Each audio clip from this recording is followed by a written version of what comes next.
Oh, it's coming! No, lunchtime!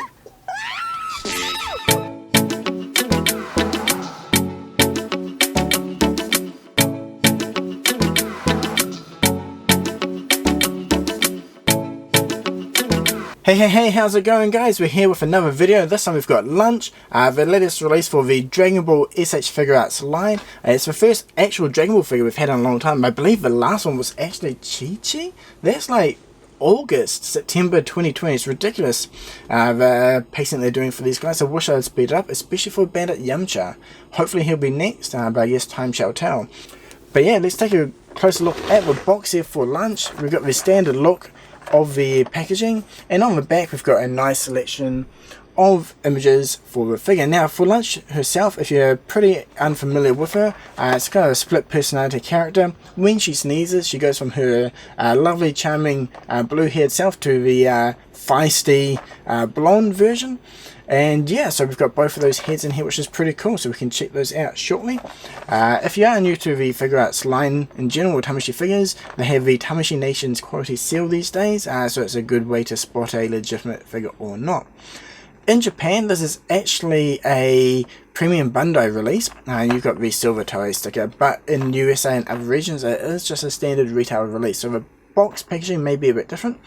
So the Japan one does have the Tamashii Nation's web exclusive logo on it as well. Anyway, let's pop it open and check out the inside. Okay, so for the accessories, starting on the top left here, we have your alter ego, badass blonde Lunch version head with a smirking face, and then below that we've got the base, lovely charming Lunch smiling face and her sneezing expression. And then we've got another expression for the badass Lunch, kind of teeth gritting, side looking, smirking look. Next up we've got the golden summoned base Dragon Ball, and then we've got her Uzi, which is the weapon of choice for badass Lunch.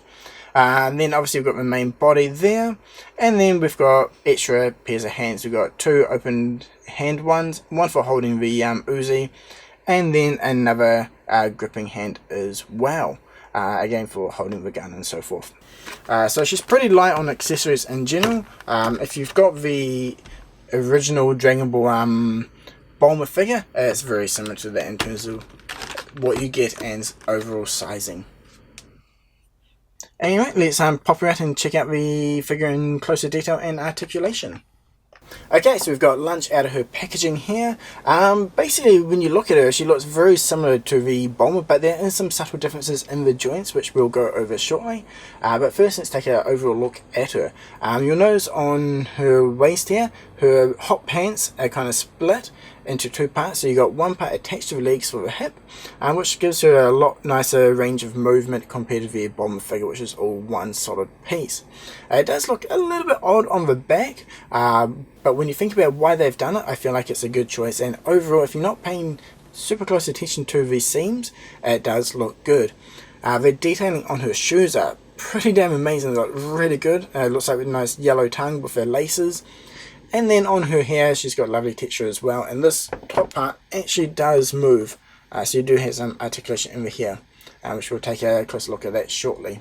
But yeah, beyond that, overall the figure is looking really nice. I feel like the sizing and scaling of her overall sculpt is nice as well. And for some extra details, yeah, she's actually got her belly button as well, which I was really surprised at, which sticks out really nice. So the actual body sculpting is really good too. Okay, so we've got her alter ego head on at the moment. Just have a quick look, and yeah, the detailing, the sculpt in the head itself and here looks really nice. I feel like both heads do look really good on the body, though in the manga anime, her alter ego head with the blonde hair is generally drawn a little bit smaller. So if they had that sizing a little bit, that tiny amount, a little bit smaller, I think it could have looked a little bit better. But overall, I'm happy with the way they look. So yeah, let's get in a bit closer and check out her range of articulation. Okay, so let's start at the top here with the hair. You've got a nice little range of motion going up and down where it can tilt, which is good. You don't have any twist or swivel too much, just a couple of mil on either side, and that's just because there's a little bit of room in there with the joint. For the head itself, you've got a little bit of range of left and right, not too much tilt, but you do have a nice swivel going right around. And then you've got a nice forward and back as well. The ball joint for the head is actually in the hair on this one, which is quite interesting.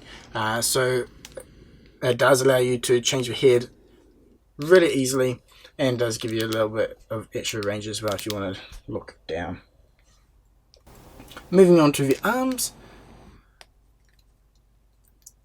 These joints are very similar to what you see on the Bulma figure in terms of the shoulder and range of motion, which I feel is very nice. Easy to move around, very fluid, no real issues there, and it does look good on her as well. For the chest, you do have the extra joint underneath her top here as well, which gives you some range, and then obviously the bottom moves around as well, so you can get that ab crunch going. If you flex her too far from the back, you can see the seams, so depending on what pose you want to put her in, you do have to be careful of that. But overall, the seams are generally hidden very well. Now moving down to her waist, as I was mentioning before, her pants is actually split into two parts, so you do get that extra range of motion there as well, which is nice. She can't quite get the splits going, but it isn't hindered too far. The leg itself can swivel slightly, so the flesh part and the pant part is separated, so you do have a little bit of a swivel there. And then the range in her knees is extremely good, so you get all the way up.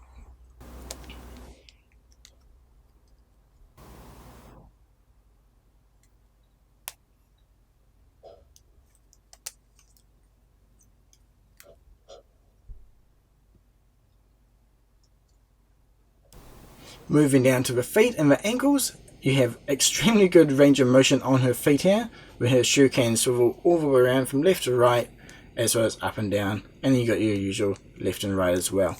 At first my figure was a little bit stiff on the feet, so if you do get yours and you are having trouble moving your feet on her, just grab it by the ankle and by the ball joint and you can swivel around and it should free up.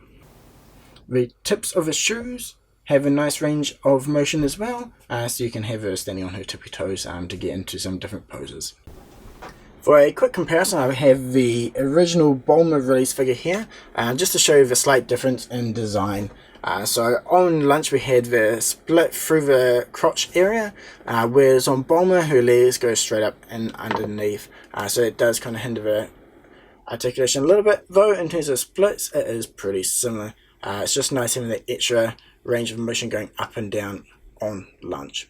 And again with the legs as well, the articulation on Bulma is a lot more limited.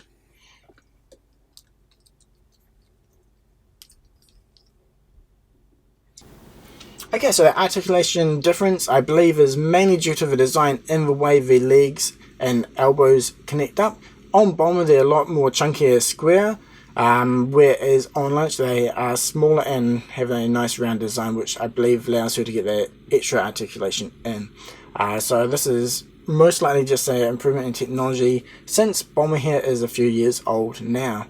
Okay, and now around on the front here we can also see the difference in the crotch design between the two figures as well. While it doesn't affect it too much in terms of the articulation for doing the splits or anything like that, it does allow you to move legs up and around a lot higher and get into some better posing.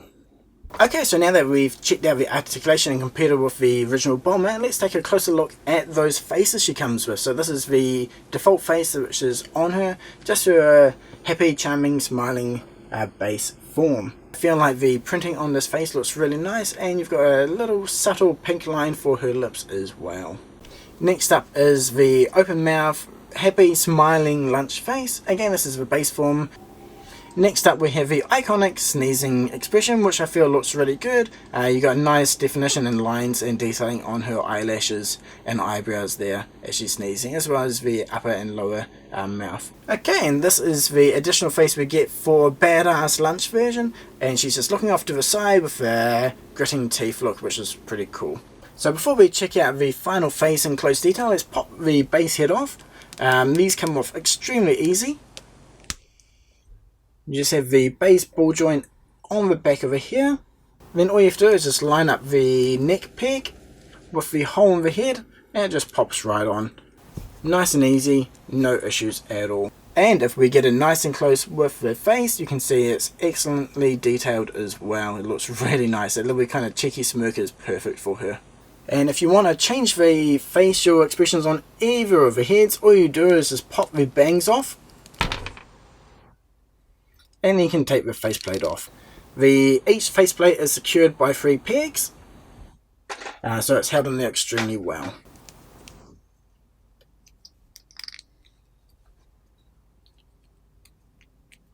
Okay, so there goes the additional face on her head. It looks really good. Okay, so what if you want to put her gun in her hand and change her hands? How do we do that? Okay, so to hold the gun, we've got a couple of special hands here. We've got one with the pointing finger, the trigger finger, and another one with a kind of open grip as well. So to pop those on, all you have to do is grab the figure by her wrist, swivel the fist, and it just pops right off. I find the joints on this figure are extremely nice. All the pegs work extremely well and just come off nice and easy. So when you put the new one on, just line it up and slot the hand in. Once you have the hands on, you can just take the Uzi and just slide it in the gap. Like so. Okay, so there we have Lunch with her additional hands and holding her accessory that she comes with. Yeah, overall, extremely easy to switch on and off. It's really nice, actually. I kind of wish she came with more accessories now. It would have been good fun. Okay, so we've got the Dragon Ball on her hand here. The additional hands she has work extremely well for holding the Dragon Ball or for just putting her hands on her waist, etc. It looks really good and yeah, really nice and easy to use. The Dragon Ball star looks really clean on there as well. It has a really nice gold colour as well, since they're these summoned balls. Okay, let's do a bit of a size comparison. We've got the same res on Earth Goku and Bulma and then Lunch. Now, the Dragon Ball Z and Dragon Ball lines do differ a little bit in terms of their scaling. I have Goku here as a good baseline, since majority will have a figure that is either him or that size. Now, I feel like Bulma and Lunch line up extremely well in terms of the sizing for what I would guess be the right ages for them. And yeah, I don't really have any issues with her scaling at all. I think she looks really good and matches up. And in the series, she's pretty much infatuated with 10. And yeah, so if you match her up with the Dragon Ball Z 10, yeah, the scaling I feel like should work out really well. Unfortunately, I don't have access to him at the moment, but I will be taking some photos of them together and post them on Instagram, so be sure to check that out later on. Okay, let's jump into our final thoughts and pros and cons and all that. In terms of cons, I don't really have any major cons for this figure. I feel like it's a really solid release. But if I was going to pick one, it would be lack of accessories.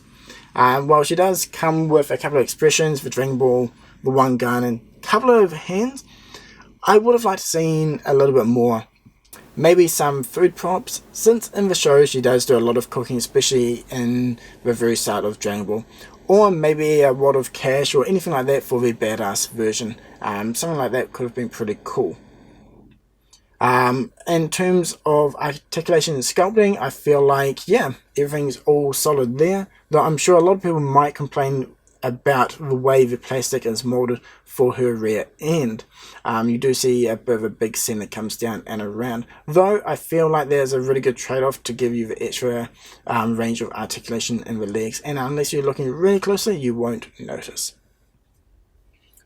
In terms of pros, yeah, obviously Dragon Ball character, fantastic, we need more. Come on Tamashii, give us Bandit Yamcha, Yajirobe, Oolong, the other 101 versions of Bulma, the announcer, Piccolo's henchman, General Blue, the list goes on. Need more Dragon Ball characters. But yeah, besides that, articulation's great. I love how you get the blue and blonde hair. The sneezing face is really cool, especially with their hands. The detailing on the shoes is lovely as well. So yeah, should you buy this figure? Yeah, definitely. It's a Dragon Ball figure. And it's another female character for the very scarce lineup for the ones we have. And overall, just a cool, fun character. You can mix and match her. Really good with Roshi, Kid Goku and Krillin. Or you can have her with Tien. Obviously, you don't really see her in Dragon Ball Z much at all.